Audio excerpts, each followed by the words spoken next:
మన గాంధీ నెహ్రూలా మన ఇందిరమ్మ నడిచింది, రాజీవ్ శ్వాస విడిచింది, సర్వత్యాగములకు మారు పేరు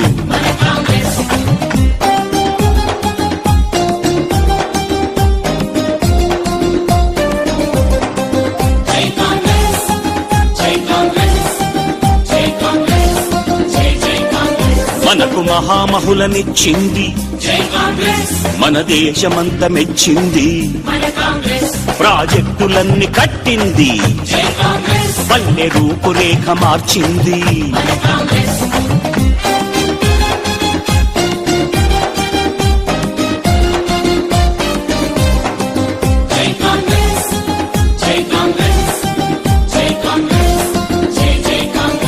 రారాజురై తన్నలకు